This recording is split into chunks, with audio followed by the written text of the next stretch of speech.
नमस्कार, मैं आर.के. जायसवाल और आप देख रहे हैं जनमत की पुकार। मैं मौजूद हूं त्रिनगर विधानसभा क्षेत्र में, जहां पर ये जानने आया हूं कि त्रिनगर का राजनीतिक माहौल क्या है, क्या माहौल बनने वाला है। 2 महीने बाद चुनाव है और इसी कड़ी में डॉक्टर पवन गर्ग ने अपनी दावेदारी ठोक दी है। किस बेस पे इन्होंने दावेदारी ठोका है, ये सब बातचीत करते हैं। जी डॉक्टर साहब।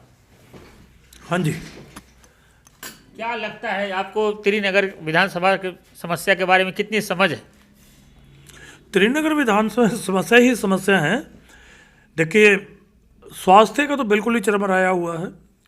गंदगी के ढेर आप देख सकते हैं, कहीं भी चले जाइए गंदगी के ढेर लगे हुए हैं। ये लॉरेंस रोड की झुग्गियों में चले जाइए, लानों पे चला जाइए, मैंने जाके देखे हैं सारे ये।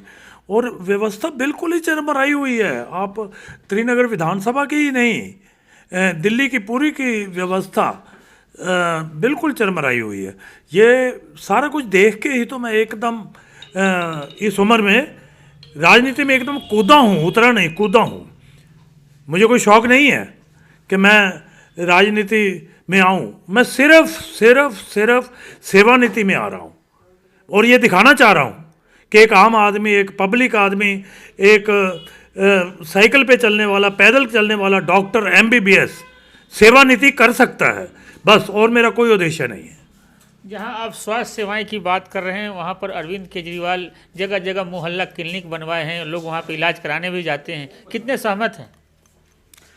ये मोहल्ला क्लिनिक के बारे में मैं बता दूं कि वहाँ 2-3 दिन की दवाई मिलती है, कभी डॉक्टर नहीं होता, कभी स्टाफ नहीं होता।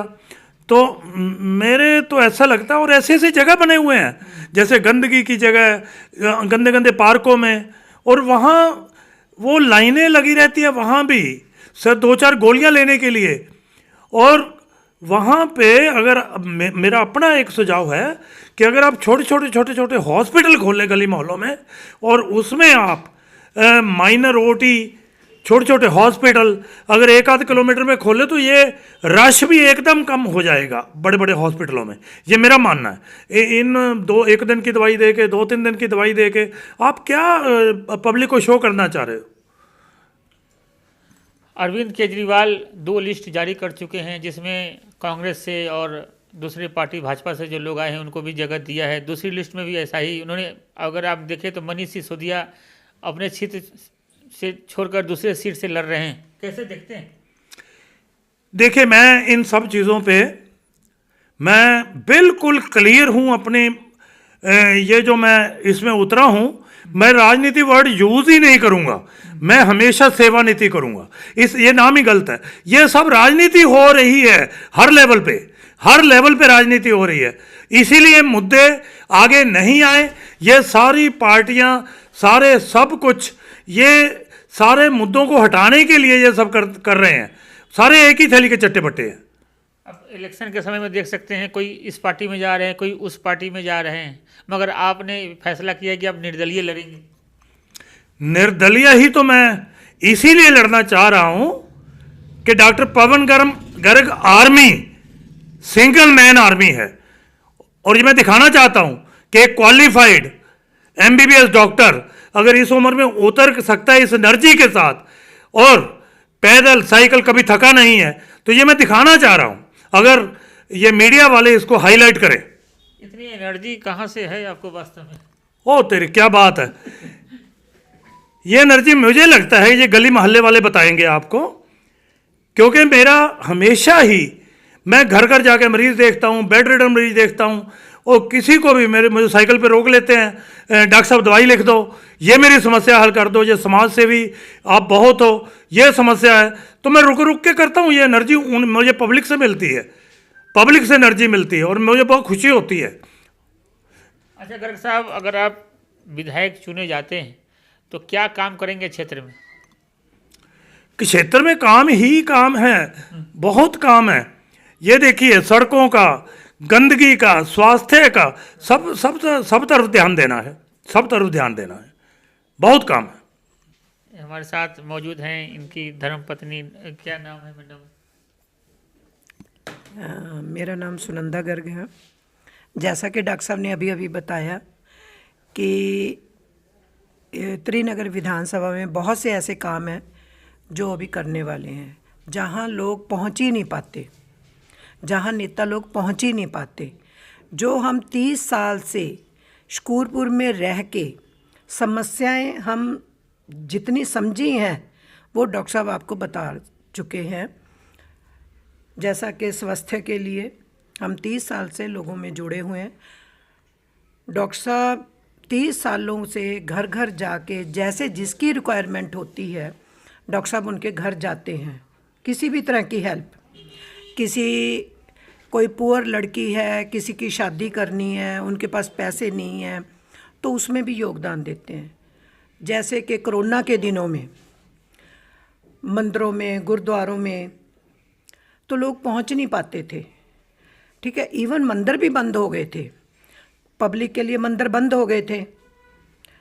तो लोग वहाँ उन जो पंडित लोग, गुरुद्वारे और भी कोई संस्थाएं थी, तो जो पुजारी लोग थे उनको कहाँ से खाना आए, वो अपनी फैमिलियाँ कैसे चलाएं।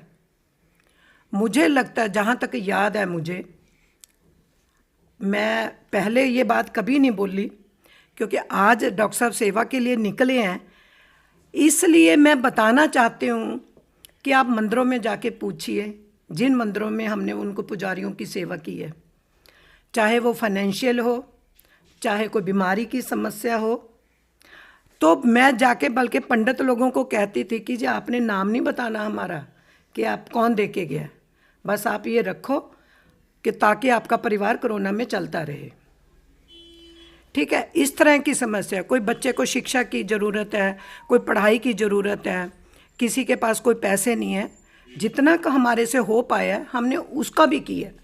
डॉक्टर साहब हमेशा मतलब डॉक्टर साहब के मन में एक जुनून है सेवा का कि बाय हुक एंड क्रुक वो कैसे किसी ना तरह लोगों की सेवा करें, चाहे वो शिक्षा की है, चाहे वो हेल्थ की है, चाहे कोई एक कोई डेस्टिट्यूट है, डेस्टिट्यूट समझते हो, कोई नंगा पर्सन जिसकी मेंटली वो डिस्टर्ब हो चुका है, वो नहीं, उसको अपने घर की यादाश्त भूल गया, डॉक्टर साहब ने उनको उठाया, वहाँ से उठाया।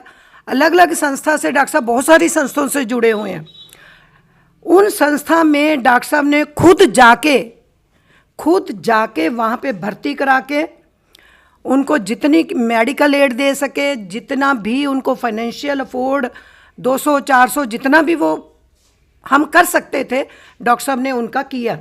संस्था में गए, वो आज तक भी उन संस्था से जुड़े हुए हैं जो इन्होंने डेस्टिट्यूट्स वगैरह वहाँ छोड़े हैं। डेस्टिट्यूट होम में, कोई अनाथालय में छोड़े हुए हैं, कोई वृद्ध, जैसे कोई बुजुर्ग बंदा है, बच्चों ने घर से निकाल दिया, वो रोड पे बैठे हुए हैं। अभी थोड़े दिन की बात है, एक बिहारी चौक पे शकूरपुर में एक बंदा बेचारा, मेरे ख्याल उसकी 60 साल की एज होगी, वो यहाँ पे बैठा था। डॉक्टर साहब को किसी ने आके बताया कि वहाँ का ऐसे करके है। डॉक्टर साहब खुद वहाँ चल के गए, उसको लेके यहाँ पे उसको आराम से बिठाया, खाना खुना खिलाया, तो उसको वृद्ध आश्रम में जाके, वो वृद्ध आश्रम कहाँ पे है, ये कंझावला में, उसको खुद जाके भर्ती करा के आए। तो कोई भी जो डॉक्टर साहब के लिए जानता है, डॉक्टर साहब के कामों को जानता है, सबको पता है कि डॉक्टर साहब जो इसमें उतरे हैं, इस राजनीति, जो डॉक्टर साहब ने उसको वर्ड दिया सेवा नीति, जिसमें उतरे हैं, वो सिर्फ सेवा नीति के लिए, सेवा के लिए ही उतरे हैं। हमारा कोई सेल्फिश मोटिव नहीं है, हमारा डॉक्टर साहब के साथ पूरा कोऑपरेशन है इस चीज़ में कि डॉक्टर साहब वो जो सेवा कर रहे हैं निस्वार्थ करते हैं और आगे भी करते रहेंगे। लोग डॉक्टर बनने के बाद, MBBS करने के बाद लोग पैसा कमाना चाहते हैं, अच्छी जगह आप जा सकते थे, फिर भी आपने JJ कॉलोनी शकूरपुर को ही चुना। देखिए, ये बहुत ही बढ़िया प्रश्न है। मेरी जो जीवन शुरू हुआ था वो एक बहुत ही छोटे से गांव में, पंजाब में है, राजस्थान और पंजाब का बॉर्डर है वो। मैंने वहाँ रेजिडेंशियल रह के, मेरे धर्मपत्नी साथ थी, मेरी छोटी बच्ची साथ थी, तो वहाँ रह के मेरी ये प्रेरणा वहाँ से मिली। वो गांव में 30-40 साल से डॉक्टर नहीं था एमबीबीएस, और अभी भी नहीं है। मुझे ये प्रेरणा वहाँ से मिली कि ये दूर दराज के गांव वाले, ये जे कॉलोनी तो मुझे यहाँ आके पता चला, मैं सही बताता हूँ, मुझे पता ही नहीं था जे कॉलोनी होती क्या है। मैं तो आ गया, अपना ऊपर रहता था और नीचे मैंने अपनी क्लिनिक शुरू कर दी, और बहुत कठिनाइयों का सामना करना पड़ा। और उन कठिनाइयों के बावजूद मुझे लगा कि ये दिल्ली है, ये राजधानी है भी, यहाँ सुविधा, मैं सिर्फ सेकंड क्वालिफाइड डॉक्टर था यहाँ।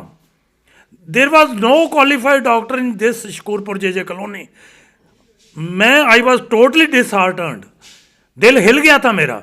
तो मैंने उसी दिन प्रण कर लिया था कि मैं यहीं रहूँगा, यहीं सेवा करूँगा। और यहाँ तक पैसे की बात है, आपने बोला है, मैं सही बता रहा हूँ, जो मुझे अंदर से जानते हैं, मैं कभी पैसे के पीछे भागा ही नहीं। और पैसा पता नहीं क्यों मेरे पीछे आ गया, मुझे खुद को नहीं पता है, मुझे खुद को नहीं पता कि पैसा मेरे पीछे कैसे आ गया। परंतु भगवान ने मेरे परिवार को और मेरे बच्चों को ऐसी ऐसी प्रेरणा दी है जो कि मैंने अपने परिवार से संस्कार लिए हैं, और यही मैं कंटिन्यू करना चाह रहा हूँ। और मैं यहाँ से बिल्कुल, चाहे मैं एमएलए बनता हूँ नहीं बनता, ये मेरे लिए कोई मैटर नहीं करेगा। अच्छा डॉक्टर साहब, किन किन सामाजिक संगठनों से जुड़कर आप काम कर रहे हैं, सब सेवा कर रहे हैं लोगों की? अनगिनत हैं, नाम लेने मेरे लिए बहुत मुश्किल है। मैं आपको मोटा मोटी बता देता हूँ, बल्कि लोग ज़्यादा बताएंगे मुझे लगता है। तो एक तो ये है कि जो सबसे जो मेरे दिल से जुड़ा हुआ है, ये जो लावारिस बिल्कुल बेचारे रोड पे होते हैं ना, बिल्कुल लाचार, उनको मुझे भर्ती करा के जो मुझे संतुष्टि मिलती है, मैं सही बताता हूँ, मुझे और कहीं संतुष्टि नहीं मिलती। उनका कोई नहीं है, उनका कोई नहीं है। वो मैं डेस्टिट्यूट होम से जुड़ा हुआ हूँ, तो बड़े मान आदर वो भी देते हैं, वो भी देते हैं। और वो उनसे सबसे बड़ी बात, वो बड़े लोग ठीक हो के, एक कलकत्ता का था, डबल MA था वो, अगर आप चाहोगे तो वो मैं इंटरव्यू भी करवा दूंगा। तो वो ठीक होके चला गया अपने परिवार में, कलकत्ता, बंगाली था, यहाँ 7-8 साल से घूम रहा था नेताजी सुभाष प्लेस पे। वो मेरे साइकिल का कमाल है और पैदल का कमाल है। अगर मैं कार पे होता तो मुझे कैसे पता चलता, मुझे आप बताइए। बल्कि ये तो मैं इसीलिए कि दर्द है मेरे दिल में दर्द है। और कई वृद्धाश्रम से जुड़ा हुआ हूँ, और एक HIV एड्स के साथ मैंने बहुत काम किया है, ट्रांसजेंडर्स के साथ। जहाँ कोई MBBS डॉक्टर नहीं जाना चाहता, वहाँ पवन गर्ग जाता है। I am proud of it, I am totally proud of it. Doctor Pavan Garg चुनाव मैदान में जाएंगे और लोगों से अपील करेंगे, क्या माहौल बनने वाला है तो समय ही बताएगा। मिलते हैं किसी और खबरों के साथ, नमस्कार।